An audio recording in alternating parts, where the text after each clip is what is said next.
सत्य को नारायण के रूप में पूजना ही सत्यनारायण की पूजा है। इसका दूसरा अर्थ यह है कि संसार में एकमात्र नारायण ही सत्य है, बाकी सब माया है। सत्य में ही सारा जगत समाया हुआ है। सत्य के सहारे ही शेष भगवान पृथ्वी को धारण करते हैं। श्रीमन नारायण नारायण नारायण, श्रीमन नारायण नारायण नारायण। श्रोताओं, आप सभी को पौष पूर्णिमा की हार्दिक शुभकामनाएं। आज की हम इस वीडियो में पौष पूर्णिमा की कथा को सुनेंगे। चलिए श्री सत्यनारायण भगवान का ध्यान करते हुए कथा का आरंभ करते हैं। श्री सत्यनारायण व्रत का वर्णन देवर्षि नारद जी के पूछने पर स्वयं भगवान विष्णु ने अपने मुख से किया है। श्री सत्यनारायण व्रत की कथा इस प्रकार है। एक बार योगी नारद जी ने भ्रमण करते हुए मृत्यु लोक के प्राणियों को अपने अपने कर्मों के अनुसार तरह तरह के दुखों से परेशान होते देखा। इससे उनका सहृदय द्रवित हो उठा और वे वीणा बजाते हुए अपने परम आराध्य भगवान श्री हरि की शरण में हरि कीर्तन करते क्षीर सागर पहुँच गए और स्तुति पूर्वक बोले, हे नाथ, यदि आप मेरे ऊपर प्रसन्न हैं तो मृत्यु लोक के प्राणियों की व्यथा हरने वाला कोई छोटा सा उपाय बताने की कृपा करें। तब भगवान ने कहा, हे वत्स, तुमने विश्व कल्याण की भावना से बहुत सुंदर प्रश्न किया है, अतः तुम्हें साधुवाद है। आज मैं तुम्हें ऐसा व्रत बताता हूँ जो स्वर्ग से भी दुर्लभ है और महान पुण्यदायक है और मोह के बंधन को काट देने वाला है, और वह है श्री सत्यनारायण व्रत। इसे विधि विधान से करने पर मनुष्य संसारिक सुखों को भोग कर परलोक में मोक्ष पा लेता है। इसके बाद काशीपुर नगर के एक निर्धन ब्राह्मण को भिक्षावृत्ति करते देख भगवान विष्णु स्वयं ही एक बूढ़े ब्राह्मण के रूप में उस निर्धन ब्राह्मण के पास आकर कहते हैं, हे विप्र, श्री सत्यनारायण भगवान मनोवांछित फल देने वाले हैं। तुम उनके व्रत पूजन करो, जिसे करने से मनुष्य सब प्रकार के दुखों से मुक्त हो जाता है। इस व्रत में उपवास का भी अपना महत्व है, किंतु उपवास से मात्र भोजन ना लेना ही नहीं समझना चाहिए। उपवास के समय हृदय में यह धारणा होनी चाहिए कि आज श्री सत्यनारायण भगवान हमारे पास ही विराजमान है, अतः अंदर व बाहर शुद्धता बनाई रखी जानी चाहिए और श्रद्धा विश्वास पूर्वक भगवान का पूजन कर उनकी मंगलमयी कथा का श्रवण करना चाहिए। सायंकाल में यह व्रत पूजन अधिक प्रशस्त माना जाता है। श्री सत्यनारायण की कथा बताती है कि व्रत पूजन करने से मानव मात्र का समान अधिकार है, चाहे वह निर्धन, धनवान, राजा हो या व्यवसायी, ब्राह्मण हो या अन्य वर्ग, स्त्री हो या पुरुष। यही स्पष्ट करने के लिए इस कथा में निर्धन ब्राह्मण, गरीब लक्कड़हारा, राजा उल्कामुख, धनवान व्यवसायी और साधु वेश्य, उसकी पत्नी लीलावती, पुत्री कलावती, राजा तुंगध्वज और गोप गणों की कथा का समावेश किया गया है। कथा सार ग्रहण करने से यह निष्कर्ष निकलता है कि जिस किसी ने सत्य के प्रति श्रद्धा विश्वास किया, उन सब के कार्य सिद्ध हो गए।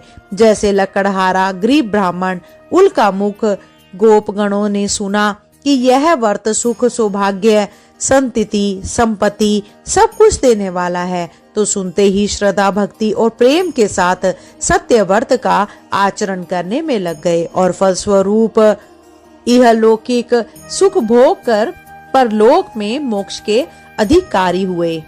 साधु वेश्य ने भी यही प्रसंग राजा उल्कामुख से विधि विधान के साथ सुना, किंतु उसका विश्वास अधूरा था, श्रद्धा में कमी थी। वह कहता था कि संतान प्राप्ति पर सत्य व्रत पूजन करूंगा। समय बीतने पर उसके घर पर एक सुंदर कन्या ने जन्म लिया।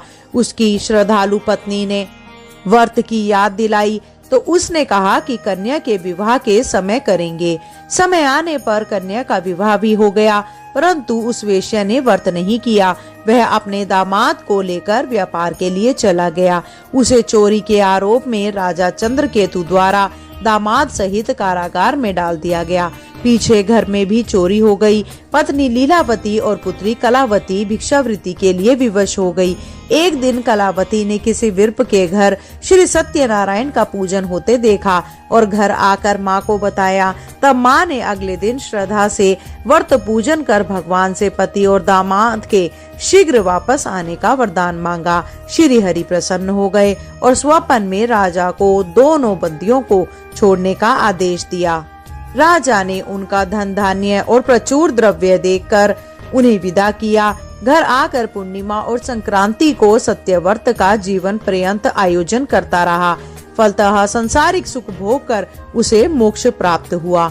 इस प्रकार राजा तुंगध्वज ने वन में गोपगणों को श्री सत्यनारायण भगवान का पूजन करते देखा, किंतु प्रभुता के मत से चूर राजा ना तो पूजा स्थल पर गया, ना दूर से ही प्रणाम किया और ना ही गोपगणों द्वारा दिया प्रसाद ग्रहण किया।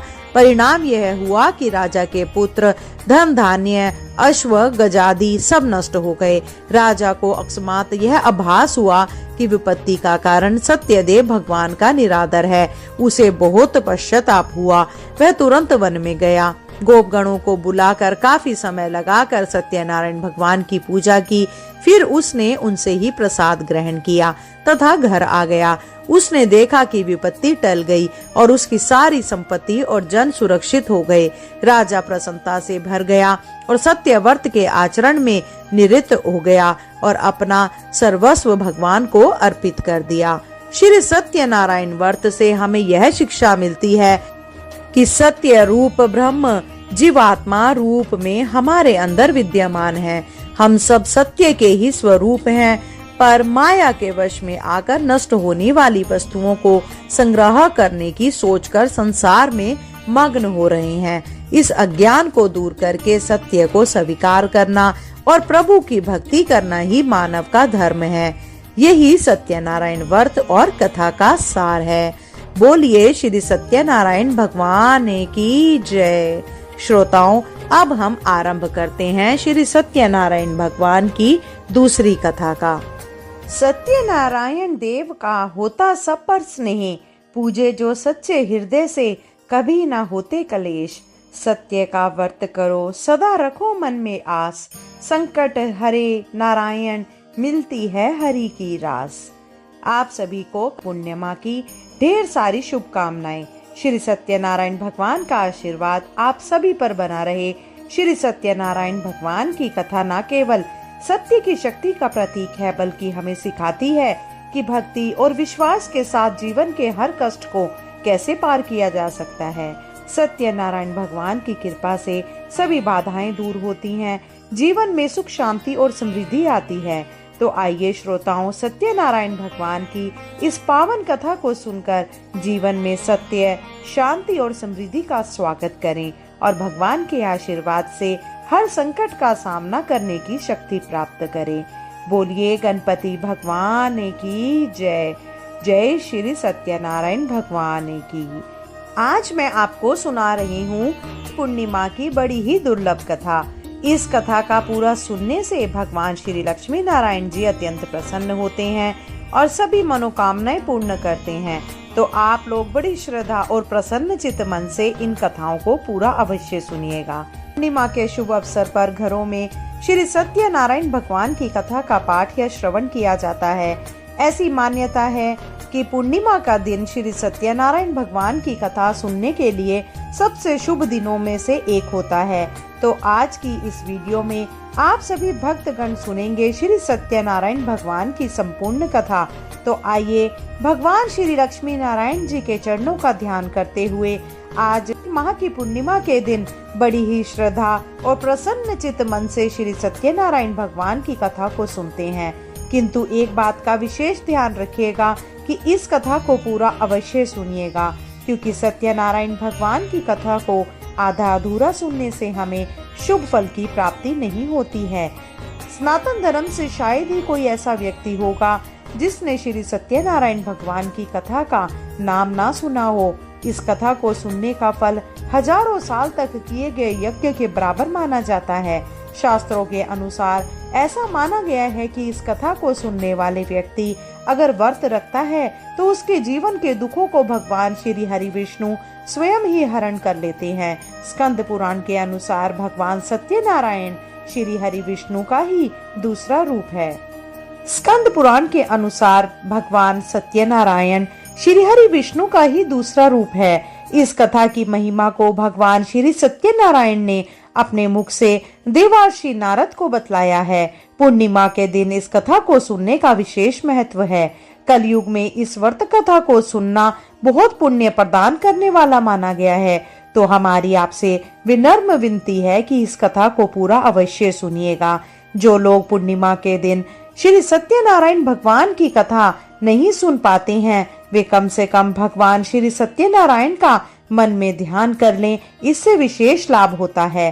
पुराणों में ऐसा भी बतलाया गया है कि जिस स्थान पर श्री सत्यनारायण भगवान की पूजा होती है, वहां गौरी गणेश नवग्रह और समस्त दिग्पाल आ जाते हैं। इस कथा के प्रभाव से खुशहाल जीवन, दाम्पत्य सुख, मन चाहे वर वधू, संतान, स्वास्थ्य जैसी समस्त मनोकामनाओं की पूर्ति होती है। अगर पैसों से जुड़ी कोई समस्या है तो यह कथा किसी संजीवनी से कम नहीं है। प्रिय श्रोताओं, जब भी मौका मिले भगवान श्री सत्यनारायण की कथा अवश्य सुने और सुनाएं। आइए भगवान श्री लक्ष्मी नारायण जी के चरणों का ध्यान करते हुए इस कथा को सुनते हैं। व्यास जी ने कहा, एक समय की बात है, नैमिषारण्य तीर्थ में शौनक आदि 88,000 ऋषियों ने पुराण वेदा श्री सूत जी से पूछा, हे सूत जी, इस कलयुग में वेद विद्या रहित मनुष्य को प्रभु भक्ति किस प्रकार मिलेगी तथा उनका उद्धार कैसे होगा? हे मुनि श्रेष्ठ, कोई ऐसा व्रत अथवा तप कहिए जिसके करने से थोड़े ही समय में पुण्य प्राप्त हो तथा मनवांछित फल भी मिले। हमारी प्रबल इच्छा है कि हम ऐसी कथा सुने। सर्वशास्त्र ज्ञाता जी श्री सूत जी ने कहा, हे वैष्णवों में पूज्य, आप सबने प्राणियों के हित की बात पूछी है। अब मैं उस श्रेष्ठ व्रत को आपसे कहूँगा जिसे नारद जी के पूछने पर लक्ष्मी नारायण भगवान ने उन्हें बतलाया था। कथा इस प्रकार है, आप सब सुने। एक समय देवर्षि नारद जी दूसरों के हित की इच्छा से सभी लोकों में घूमते हुए मृत्यु लोक में आ पहुँचे। यहाँ अनेक योगियों में जन्मे प्राय सभी मनुष्य को अपने कर्मों के अनुसार कई दुखों से पीड़ित देखकर उन्होंने विचार किया कि किस यत्न के करने से प्राणियों के दुखों का नाश होगा। ऐसा मन में विचार कर श्री नारद विष्णु लोक गए। वहां श्वेत वर्ण तथा 4 भुजाओं वाले देवों के ईश नारायण को, जिनके हाथ में शंख, चक्र, गदा और पद थे तथा वरमाला पहने हुए थे, देखकर स्तुति करने लगे।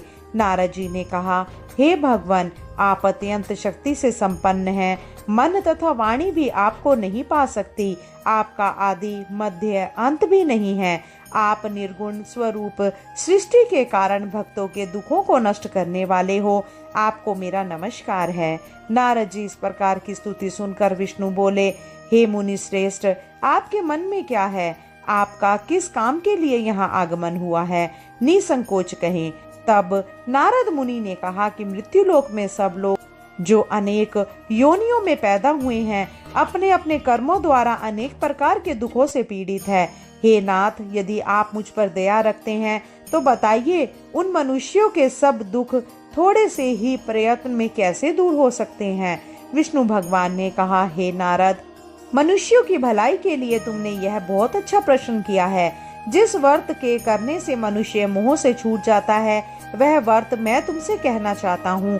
बहुत पुण्य देने वाला, स्वर्ग तथा मृत्यु दोनों में दुर्लभ तथा एक उत्तम व्रत है, जो आज मैं प्रेम वश होकर तुमसे कहता हूँ। श्री सत्यनारायण भगवान का यह व्रत विधि विधान पूर्वक संपन्न करके मनुष्य इस धरती पर सुख भोग कर मरने पर मोक्ष को प्राप्त होता है।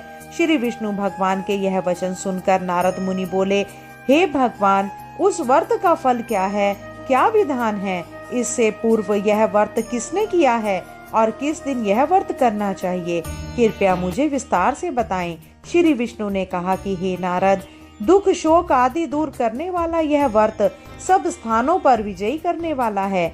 भक्ति और श्रद्धा के साथ किसी भी दिन मनुष्य श्री सत्यनारायण भगवान की संध्या के समय ब्राह्मणों और बंधुओं के साथ धर्म परायण होकर पूजा करे। भक्ति भाव से नैवेद्य केले का फल, शहद, घी, शक्कर, गुड़, दूध और गेहूं का आटा सवाया ले। गेहूं के अभाव में साठी का चूर्ण भी ले सकते हैं। इन सबको भक्ति भाव से भगवान को अर्पण करें। बंधु बांधवों सहित ब्राह्मणों को भोजन कराएं। इसके पश्चात स्वयं भोजन करें। रात्रि में नृत्य गीत आदि का आयोजन कर श्री सत्यनारायण भगवान का स्मरण करता हुआ समय व्यतीत करें। काली काल में मृत्यु लोक में यही एक लघु उपाय है जिससे अल्प समय तथा अल्प धन में महान पुण्य प्राप्त हो सकता है। बोलो श्री सत्यनारायण भगवान की जय। द्वितीय अध्याय। सूत जी ने कहा, हे ऋषियों, जिन्होंने पहले समय में इस व्रत को किया है उनका इतिहास कहता हूँ, आप सब ध्यान से सुने। सुंदर काशीपुरी नगरी में एक अत्यंत निर्धन ब्राह्मण रहता था। वह ब्राह्मण भूख और प्यास से बेचैन होकर पृथ्वी पर घूमता रहता था।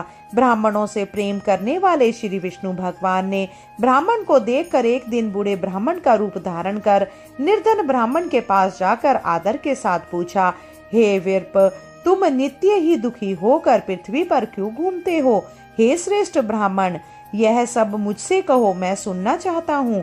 दरिद्र ब्राह्मण ने कहा, मैं निर्धन ब्राह्मण हूँ, भिक्षा के लिए पृथ्वी पर फिरता हूँ। हे भगवान, यदि आप इससे छुटकारा पाने का कोई उपाय जानते हो तो कृपया कर मुझे बतलाइए। वृद्ध ब्राह्मण का रूप धारण किए श्री विष्णु भगवान ने कहा कि हे ब्राह्मण, श्री सत्यनारायण भगवान मनवांछित फल देने वाले हैं, इसीलिए तुम उनका पूजन करो। इससे मनुष्य सभी दुखों से मुक्त हो जाता है। दरिद्र ब्राह्मण को व्रत का सारा विधान बताकर बूढ़े ब्राह्मण का रूप धारण करने वाले श्री सत्यनारायण भगवान अंतर ध्यान हो गए। जिस व्रत को वृद्ध ब्राह्मण ने बतलाया है मैं उसको अवश्य करूंगा, यह निश्चय कर वह दरिद्र ब्राह्मण घर चला गया। परंतु उस रात्रि उस दरिद्र ब्राह्मण को नींद नहीं आई। अगले दिन वह जल्दी उठा और श्री सत्यनारायण भगवान का व्रत करने का निश्चय कर भिक्षा मांगने के लिए चल दिया। उस दिन उसको भिक्षा में बहुत धन मिला, जिससे उसने पूजा का सामान खरीदा और घर आकर अपने बंधु बांधवों के साथ भगवान श्री सत्यनारायण का व्रत करा। इसके करने से वह दरिद्र ब्राह्मण का सब दुखों से छूटकर अनेक प्रकार की संपत्तियों से युक्त हो गया। तभी से वह विरप हर मास व्रत करने लगा। इसी प्रकार सत्यनारायण भगवान के व्रत को जो शास्त्र विधि के अनुसार करेगा वह सब पापों से छूटकर मोक्ष को प्राप्त होगा। आगे जो मनुष्य पृथ्वी पर श्री सत्यनारायण भगवान का व्रत करेगा वह सभी दुखों से छूट जाएगा। इस तरह नारद जी ने सत्यनारायण भगवान का कहा हुआ व्रत मैंने तुमसे कहा। हे विप्रो, अब आप और क्या सुनना चाहते हैं, मुझे बतलाइए। ऋषियों ने कहा कि हे मुनि श्रेष्ठ, संसार में इस विरप में सुनकर किस किस ने इस व्रत को किया, यह हम सुनना चाहते हैं। इसके लिए हमारे मन में श्रद्धा है। श्री सूत ने कहा कि हे मुनियों, जिस जिस प्राणी ने इस व्रत को किया है उन सब की कथा सुनो। एक समय वह ब्राह्मण धन और ऐश्वर्य के अनुसार बंधु बांधवों के साथ अपने घर पर व्रत कर रहा था। उसी समय एक लकड़ी बेचने वाला बूढ़ा व्यक्ति आया और उसने सिर पर रखा लकड़ियों का गट्ठर बाहर रख दिया और विरप के मकान में चला गया। प्यास से व्याकुल लकड़हारे ने विरप को व्रत करते देखा। वह प्यास को भूल गया। उसने उस विरप को नमस्कार किया और पूछा, हे विरप, आप यह किसका पूजन कर रहे हैं? इस व्रत से आपको क्या फल मिलता है? कृपया करके मुझे बतलाइए। ब्राह्मण ने कहा, सभी मनोकामनाओं को पूर्ण करने वाला यह श्री सत्यनारायण भगवान का व्रत है। इनकी ही कृपा से मेरे यहाँ धन धान्य आदि की वृद्धि हुई। और विरप से इस व्रत के बारे में जानकर वह लकड़हारा बहुत प्रसन्न हुआ। भगवान का चरणामृत ले और भोजन करने के बाद वह अपने घर को चला गया। अगले दिन लकड़हारे ने अपने मन में संकल्प किया कि आज ग्राम में लकड़ी बेचने से जो धन मिलेगा उसी से भगवान सत्यनारायण का उत्तम व्रत करूंगा। मन में ऐसा विचार कर वह लकड़हारा लकड़ियों का गट्ठर अपने सिर पर रख जिस नगर में धनवान लोग रहते थे वहां गया। उस दिन उसे उन लकड़ियों की चौगुने दाम मिले। वह बूढ़ा लकड़हारा अति प्रसन्न होकर पके केले, शक्कर, शहद, घी, दुग्ध, दही और गेहूं का चूर्ण इत्यादि श्री सत्यनारायण भगवान के व्रत की सभी सामग्री लेकर अपने घर आ गया। फिर उसने अपने बंधु बांधवों को बुलाकर विधि विधान के साथ भगवान का पूजन और व्रत किया। उस व्रत के प्रभाव से वह बूढ़ा लकड़हारा धन, पुत्र आदि से युक्त हुआ और संसार के समस्त सुख भोग कर बैकुंठ को चला गया। बोलो श्री सत्यनारायण भगवान की जय। तृतीय अध्याय। श्री सूत ने कहा कि हे श्रेष्ठ मुनियों, अब एक और कथा सुनाता हूँ। पूर्व काल में उल्का मुख नाम का एक बुद्धिमान राजा था। वह सत्यवक्ता और जितेंद्रिय था। प्रतिदिन देवस्थानों पर जाता और गरीबों को धन देकर उनके कष्ट दूर करता था। उसकी पत्नी सुंदर और सती साध्वी थी। भद्रशिला नदी के तट पर उन दोनों ने श्री सत्यनारायण भगवान का व्रत किया। उस समय वहां साधु नामक एक वेश्य आया। उसके पास व्यापार के लिए बहुत सा धन था। राजा को व्रत करते देख उसने विनय के साथ पूछा, हे राजन, भक्ति युक्त चित्त से यह आप क्या कर रहे हैं? मेरी सुनने की इच्छा है, कृपया आप मुझे भी बतलाइए। महाराज उल्का मुख ने कहा कि हे साधु वेश्य, मैं अपने बंधु बांधवों के साथ पुत्रादि की प्राप्ति के लिए महाशक्तिदायक सत्यनारायण भगवान का व्रत और पूजन कर रहा हूँ। राजा के वचन सुनकर साधु नामक वेश्य ने आदर से कहा कि हे राजन, मुझे भी इसका सबका विधान बतलाइए। मैं भी आपके कथानुसार इस व्रत को करूंगा। मेरे यहाँ भी कोई संतान नहीं है। मुझे विश्वास है कि इससे निश्चय ही मेरे यहाँ भी संतान होगी। आज से सब विधान सुन व्यापार से निवृत्त हो। वह वेश्या खुशी खुशी अपने घर आया। वेश्या ने अपनी पत्नी लीलावती से संतान देने वाले उस व्रत का समाचार सुनाया और प्रण किया कि जब हमारे यहाँ संतान होगी तब मैं इस व्रत को करूंगा। एक दिन उसकी पत्नी लीलावती संसारिक धर्म से प्रवृत्त होकर गर्भवती हो गई। 10वें महीने ही उसके एक सुंदर कन्या को जन्म दिया। कन्या का जन्म कलावती रखा गया। इसके बाद कलावती ने अपने पति को स्मरण दिलाया कि आपने जो भगवान का व्रत करने का संकल्प किया था, अब आप उसे पूरा कीजिए। साधु वेश्य ने कहा कि हे प्रिय, मैं कन्या के विवाह पर इस व्रत को करूंगा। इस प्रकार अपनी पत्नी को आश्वासन दे व्यापार करने चला गया और अब उसे पूरा कीजिए। काफी दिनों के पश्चात वह लौटा तो उसने नगर में सखियों के साथ अपनी पुत्री को खेलते देखा। वेश्या ने तत्काल एक दूत को बुलाकर कहा कि उसकी पुत्री के लिए कोई सुयोग्य वर की तलाश करो। साधु नामक वेश्या की आज्ञा पाकर दूत कंचन नगर पहुंचा और उनकी लड़की के लिए एक सुयोग्य वणिक पुत्र ले आया। वणिक पुत्र को देखकर साधु नामक वेश्या ने अपने बंधु बांधवों सहित प्रसन्नचित्त होकर अपनी पुत्री का विवाह उसके साथ कर दिया। वेश्या विवाह के समय भी श्री सत्यनारायण भगवान का व्रत करना भूल गया। इस पर श्री सत्यनारायण भगवान क्रोधित हो गए। उन्होंने वेश्या को श्राप दिया कि तुम्हें दारुण दुख प्राप्त होगा। अपने कार्य में कुशल साधु नामक वेश्या अपने जामाता सहित नावों को लेकर व्यापार करने के लिए समुद्र के समीप स्थित रत्नसारपुर नगर में गया। दोनों ससुर जमाई चंद्रकेतु राजा के नगर में व्यापार करने लगे। एक दिन भगवान सत्यनारायण की माया से प्रेरित एक चोर राजा का धन चुरा कर भागा जा रहा था। राजा के दूतों को अपने पीछे आते देख चोर ने घबरा कर राजा के धन को उसी नाव में छुपा कर रख दिया जहां वे ससुर जमाई ठहरे थे। ऐसा करने के बाद वह भाग गया।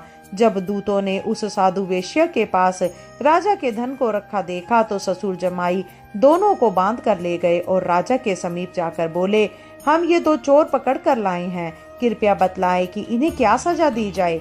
राजा ने बिना उन दोनों की बात सुने ही उन्हें कारागार में डालने की आज्ञा दे दी। इस प्रकार राजा की आज्ञा से उनको कठिन कारावास में डाल दिया गया और उनका धन भी छीन लिया गया। सत्यनारायण भगवान के श्राप के कारण साधु वेश्या की पत्नी लीलावती और पुत्री कलावती भी घर पर बहुत दुखी हुई। उनके घर में रखा धन चोरी हो गया। एक दिन शारीरिक और मानसिक पीड़ा तथा भूख प्यास से अति दुख होकर भोजन की चिंता में कलावती एक ब्राह्मण के घर गई। उसने ब्राह्मण को श्री सत्यनारायण भगवान का व्रत करते देखा।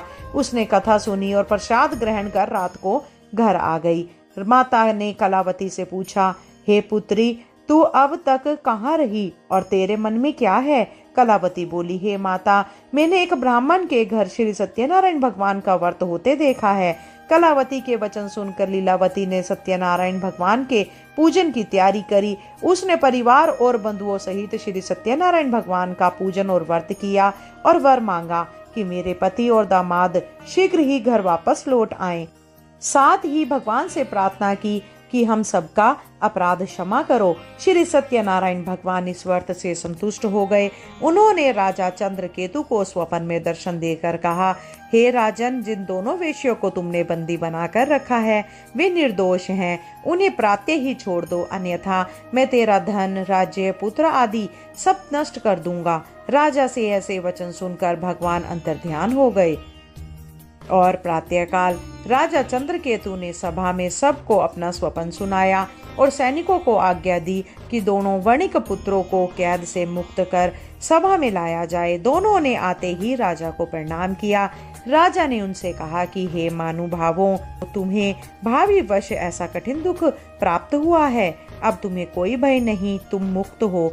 ऐसा कहकर राजा ने उनको नए नए वस्त्र आभूषण पहनवाए और उनका जितना भी धन लिया था उससे दोगुना लौटाकर आदर से विदा किया। दोनों वेश्ये अपने घर को चले गए। बोलिए श्री हरि विष्णु नारायण भगवान की जय। चतुर्थ अध्याय। श्री सूत ने आगे कहा, वेश्या और उनके जमाई ने मंगलाचार करके यात्रा आरंभ करी और अपने नगर की ओर चल पड़े। उनके थोड़ी दूर आगे बढ़ने पर दंडी वेशधारी श्री सत्यनारायण भगवान ने उससे पूछा, हे साधु, तेरी नाव में क्या है? अभिमानी वणित हंसता हुआ बोला, हे दंडी, आप क्यों पूछते हैं? क्या धन लेने की इच्छा है? मेरी नाव में तो बेल और पत्ते भरे हैं। वेश्या का कठोर वचन सुनकर दंडी वेशधारी श्री सत्यनारायण भगवान ने कहा, तुम्हारा वचन सत्य हो। ऐसा कहकर वे वहां से कुछ दूर जाकर समुद्र के किनारे बैठ गए।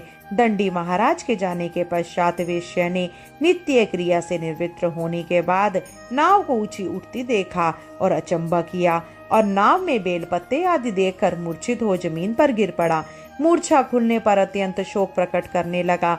तब उसके जमाता ने कहा, आप शोक न करें, यह दंडी महाराज का श्राप है, अतः उनकी शरण में ही चलना चाहिए, तभी हमारी मनोकामना पूर्ण होगी। जमाता के वचन सुनकर वह साधु नामक वेश्य दंडी महाराज के पास पहुंचा और भक्ति भाव से प्रणाम करके बोला, मैंने जो आपसे असत्य वचन कहे थे उसके लिए मुझे क्षमा करें। ऐसा कहकर वेश्या रोने लगा। तब दंडी भगवान बोले, हे वणिक पुत्र, मेरी आज्ञा से तुझे बार बार दुख प्राप्त हुआ है, तू मेरी पूजा से विमुख हुआ है। साधु नामक वेश्या ने कहा कि हे भगवान, आपकी माया से ब्रह्मा आदि देवता भी आपके रूप को नहीं जान पाते, तब मैं अज्ञानी भला कैसे जान सकता हूँ? आप प्रसन्न होइए, मैं अपनी सामर्थ्य के अनुसार आपकी पूजा करूँगा। मेरी रक्षा करो और पहले के समान मेरी नौका को धन से पूर्ण कर दो। उसके भक्ति युक्त वचन सुनकर श्री सत्यनारायण भगवान प्रसन्न हो गए और उसकी इच्छा अनुसार वर देकर अंतर्ध्यान हो गए। तब ससुर और जमाता दोनों ने नाव पर आकर देखा कि नाव धन से परिपूर्ण है। फिर वह भगवान सत्यनारायण का पूजन कर जमाता सहित अपने नगर को चला। जब वह अपने नगर के निकट पहुंचा तब उसने एक दूत को अपने घर भेजा। दूत ने साधु नामक वेश्या के घर जाकर उसकी पत्नी को नमस्कार किया और कहा, आपके पति अपने दामाद सहित इस नगर के समीप आ गए हैं। लीलावती और उसकी कन्या कलावती उस समय भगवान का पूजन ही कर रही थी। दूत का वचन सुनकर साधु की पत्नी ने बड़े हर्ष के साथ सत्यदेव का पूजन पूर्ण किया और अपनी पुत्री से कहा कि मैं अपने पति के दर्शन को चाहती हूँ, तू कार्य पूर्ण कर शीघ्र आ जाना। परंतु कलावती पूजन और प्रसाद छोड़कर अपने पति के दर्शन के लिए चली गई। प्रसाद की अवज्ञा के कारण सत्यदेव रुष्ट हो गए। फलस्वरूप उन्होंने उसके पति को नाव सहित पानी में डुबो दिया।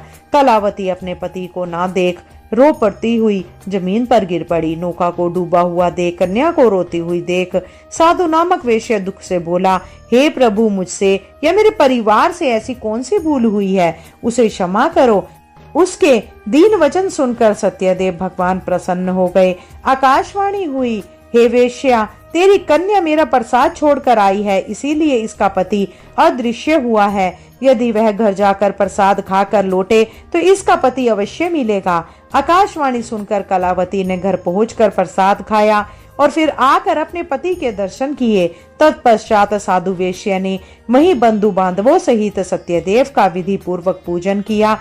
वह इस लोक का सुख भोग कर अंत में स्वर्ग लोक को गया। बोलो श्री सत्यनारायण भगवान की जय। पंचम अध्याय।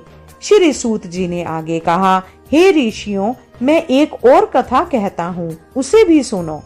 प्रजा पालन में लीन तुंगध्वज नाम का एक राजा था। उसने भगवान सत्यदेव का प्रसाद त्याग कर बहुत दुख पाया। एक समय राजा वन में वन्य पशुओं को मारकर बड़ के वृक्ष के नीचे आया। वहां उसने ग्वालों को भक्ति भाव से बंधु बांधवों सहित श्री सत्यनारायण का पूजन करते देखा, परंतु राजा देखकर भी अभिमानवश ना तो वहां गया और ना ही सत्यदेव भगवान को नमस्कार किया।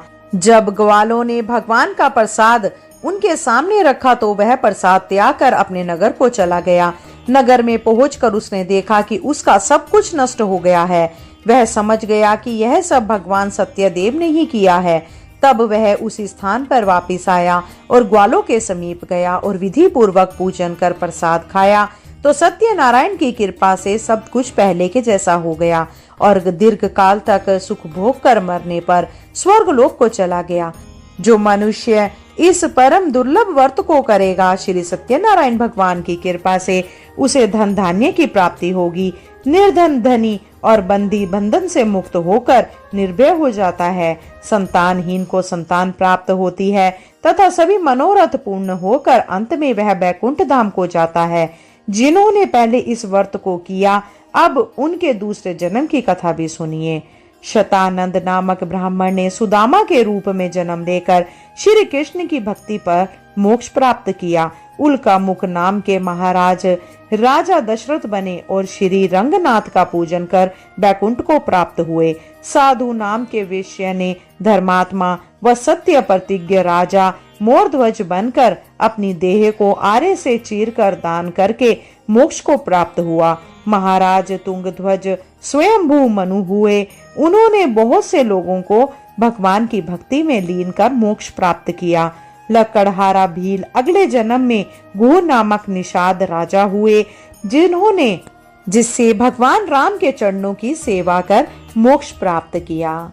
बोलो श्री सत्यनारायण भगवान की जय। इस प्रकार से श्री सत्यनारायण व्रत कथा का 5वां अध्याय संपूर्ण होता है। बड़ी ही श्रद्धा और प्रेम से बोलिए श्री सत्यनारायण भगवान की जय। आइए अब श्री सत्यनारायण भगवान की आरती सुनते हैं। जय श्री लक्ष्मी रमणा स्वामी, जय लक्ष्मी रमणा सत्यनारायण स्वामी, सत्यनारायण स्वामी जने पातक हरेना। ओम जय लक्ष्मी रमणा रतन जड़ित सिंहासन अद्भुत छवि राजे, स्वामी अद्भुत छवि राजे। नाद करत निरंतर, नाद करत निरंतर घंटा ध्वनि बाजे। ओम जय लक्ष्मी रमणा प्रकट भये कली कारण, द्विज को दर्श दियो स्वामी, द्विज को दर्श दियो। बूढ़ा ब्राह्मण बने के, बूढ़ा ब्राह्मण बने के कंचन महल कियो। ओम जय लक्ष्मी रमणा दुर्बल भील कराल जिन पर कृपा करी, स्वामी जिन पर कृपा करी। चंद्रचूर्ण एक राजा, चंद्रचूर्ण एक राजा तिनकी विपत्ति हरी। ओम जय लक्ष्मी रमणा वैश्य मनोरथ पायो, शरदा तज दीनी, स्वामी शरदा तज दीनी। सो फल भोग्य प्रभु जी, सो फल भोग्य प्रभु जी, फेर स्तुति कीनी। ओम जय लक्ष्मी रमणा। भाव भक्ति के कारण छिन छिन रूप धरी, स्वामी छिन छिन रूप धरियो। शरदा धारण कीनी, शरदा धारण कीनी, जन को काज सरियो। ओम जय लक्ष्मी रमणा।